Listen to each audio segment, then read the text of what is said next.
Você já se perguntou se os milagres descritos na Bíblia, aqueles eventos grandiosos que parecem distantes no tempo e no espaço, ainda podem acontecer? Pense na multiplicação dos pães e peixes. Uma multidão faminta, 5 pães e 2 peixes. Uma demonstração do poder divino que ecoa através dos séculos. Agora, imagine essa mesma cena, não em uma colina em Israel, sob o sol da Galileia, mas aqui, no Brasil. Em uma cidade do interior, em um bairro esquecido pela prosperidade, talvez na rua ao lado da sua. Uma crise econômica severa, como uma tempestade silenciosa, varreu a esperança, deixando um rastro de desemprego e desespero. Dezenas de famílias, antes estáveis, agora enfrentavam a sombra da fome. A angústia era palpável no ar. Neste cenário de escassez, um jovem, com quase nada para oferecer além da sua própria fé, se tornou o catalisador de um evento inexplicável. Ele não tinha poder, não tinha influência, não tinha riquezas. Mas ele tinha uma convicção. O que ele fez parecia, aos olhos céticos, uma loucura, um gesto ingênuo diante de um problema gigantesco. Mas eu te prometo, se você ficar comigo até o final deste vídeo, você vai descobrir o detalhe surpreendente, o elemento que transforma uma simples campanha de caridade em um testemunho poderoso. Um detalhe que prova que Deus continua a multiplicar não apenas o pão, mas principalmente a fé, e que Ele usa pessoas comuns, como você e eu, para fazer o impossível acontecer. A história de como um simples pacote de arroz se tornou o sinal de um milagre moderno começa agora. Este jovem se chamava Lucas. E ele não era um líder nato, um pregador famoso ou alguém acostumado a grandes palcos. Era apenas um rapaz que amava sua comunidade e sentia a dor dos seus vizinhos como se fosse sua. A atitude que ele estava prestes a tomar nascia de um lugar de impotência. Olhar para aquele único pacote de arroz, para aquelas poucas frutas, e compará-los com a fome de dezenas de famílias, era desolador. A lógica humana gritava que aquilo era inútil, uma gota d'água em um oceano de necessidade. Qualquer um poderia pensar, o que isso vai adiantar? E é exatamente nesse ponto que a fé começa a operar, onde a lógica termina. Porque o que aconteceu no domingo seguinte, no pequeno salão da igreja do bairro, não foi apenas o resultado de um discurso bonito. Houve um elemento surpresa, algo que nem o mais otimista dos presentes poderia prever. Um fenômeno que transformou a vergonha da escassez na glória da abundância. A resposta para o milagre que se desenrolou está escondida nesse detalhe, nesse algo a mais que desafiou todas as expectativas. E é por isso que, se histórias de fé real, de esperança que se torna matéria, tocam o seu espírito, eu peço que você se inscreva agora no nosso canal e ative as notificações. Ao fazer isso, você não apenas garante que não vai perder nenhuma história inspiradora, mas também se torna parte da nossa missão de espalhar essas sementes de fé. Você nos ajuda a continuar produzindo conteúdo que prova que Deus está vivo e operando no meio de nós. Fique aqui, pois a jornada da Vila Esperança está prestes a se intensificar. A comunidade de Vila Esperança sempre foi um lugar de gente trabalhadora. O som das máquinas da pequena fábrica de tecidos no fim da rua era a trilha sonora do progresso local. As casas, ainda que simples, eram lares cheios de vida e de planos para o futuro. Mas quando a fábrica fechou, o silêncio que se instalou foi assustador. O café na padaria da esquina, antes ponto de encontro, deu lugar a portas fechadas e a um sentimento de abandono. Lucas via a transformação diária. Via os ombros caídos dos pais de família, a preocupação no olhar das mães. Ele mesmo sentia o aperto em casa, com seu pai fazendo bicos que mal pagavam as contas. Mas a realidade o atingiu como um soco no estômago em uma tarde de quinta-feira. Ele encontrou uma amiga de infância, a Ana, e ao perguntar como ela estava, a fachada de força dela desmoronou. Com a voz embargada, ela confessou que, na noite anterior, seus 2 filhos pequenos tinham ido para a cama apenas com um copo de água com açúcar, porque não havia mais nada. Nada! Aquelas palavras, não havia mais nada, ecoaram na mente de Lucas durante toda a noite. Elas o impediram de dormir. Em sua insônia, ele foi até a cozinha e abriu o armário. Diante dele, a sua própria realidade. Um pacote de arroz pela metade, um pouco de feijão, algumas frutas. Era tão pouco. A tentação de se sentir pequeno e inútil era imensa. Mas, em meio à angústia, uma fagulha de fé se acendeu. Não era sobre o que ele tinha, mas sobre o que Deus poderia fazer com o que ele tinha. Aquela pequena porção de comida não era mais apenas um alimento. Havia se tornado uma semente. O sol da manhã de domingo entrou pelas janelas da igreja, mas parecia não aquecer a alma dos presentes. Havia um peso coletivo no ar. E no meio de todos, Lucas travava uma batalha silenciosa. O coração dele martelava contra as costelas, cada batida ecoando suas dúvidas e medos. O que ele estava prestes a fazer o aterrorizava.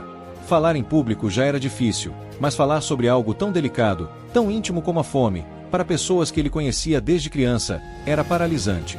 O medo do julgamento o assombrava. Quem é ele para pedir alguma coisa, se todos estamos na mesma situação? Ele imaginava que pensariam. O receio de sua proposta ser recebida com um silêncio constrangedor era um nó em sua garganta. A vergonha de expor a necessidade, a sua e a dos outros, o fazia querer recuar, se encolher no banco e esquecer aquela ideia maluca. Mas então, a imagem do rosto dos filhos de Ana, a lembrança da sua voz quebrada, vinha à sua mente com uma força avassaladora. Aquela imagem era mais forte que o medo. A fé, ainda que pequena e vacilante, sussurrava que a obediência a Deus era mais importante que a opinião dos homens. Quando o pastor abriu espaço para testemunhos, Lucas sentiu um impulso, uma força que não era sua, que o colocou de pé. Com a voz trêmula e a sacola de pano nas mãos, ele caminhou até a frente. Não era um discurso ensaiado, não eram palavras de teologia complexa. Era uma oração em voz alta, um apelo que vinha do fundo da alma, o primeiro passo no escuro, confiando que Deus colocaria o chão sob seus pés. Uma semana de oração e expectativa se passou. E então, um novo domingo amanheceu. O ar na Vila Esperança estava carregado de uma curiosidade silenciosa. A fé de Lucas seria honrada ou esquecida? E a resposta veio, não como um trovão, mas como o som suave de passos se aproximando. Começou com um fio de água. Um senhor, conhecido por sua pequena horta, depositou no altar seus melhores tomates e um saco de feijão. Logo depois, uma costureira, que vivia de pequenos concertos, trouxe um pacote de fubá e uma garrafa de óleo. Então, o fio de água se tornou um riacho, e o riacho, um rio caudaloso. As portas da igreja se tornaram uma comporta aberta para um derramar de generosidade. Eram pessoas que, Lucas sabia, também tinham pouco. Mas elas traziam seu extra, sua pequena multiplicação pessoal, o pão que decidiram não comer para que outro pudesse ser alimentado. O farfalhar das sacolas plásticas e o murmúrio de espanto se tornaram a nova sinfonia daquele lugar. O altar foi desaparecendo sob uma montanha colorida de arroz, macarrão, enlatados, legumes e pães. A ansiedade da semana anterior deu lugar a uma alegria contagiante, a lágrimas que não eram de tristeza, mas de puro assombro. O pastor, com a voz embargada, mal conseguia proferir uma palavra, apenas olhava do povo para o altar e do altar para o céu. A fé de um jovem, como um fermento, havia levedado a massa inteira. O resultado era visível, palpável, inegável. Aquele monte de comida não era uma doação. Era um altar vivo, um testemunho do milagre que acontece quando pouco de muito se encontra nas mãos de Deus. A alegria da partilha contagiou a todos. Durante horas, jovens, adultos e idosos trabalharam lado a lado, transformando aquela montanha de alimentos em cestas de esperança. Cada caixa era montada com cuidado, não apenas com comida, mas com dignidade.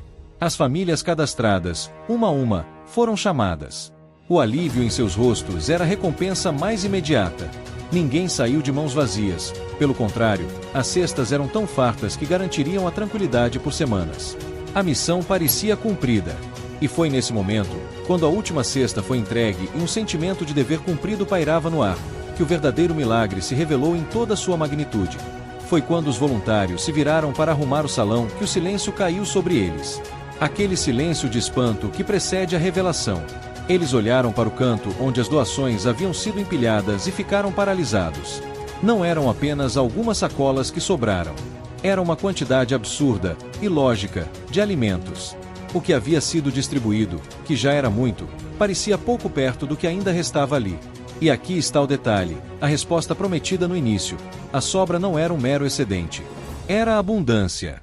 Foi o eco dos 12 cestos que sobraram às margens do Mar da Galileia. O que a comunidade doou, movida pela fé, não apenas supriu a necessidade imediata de todos.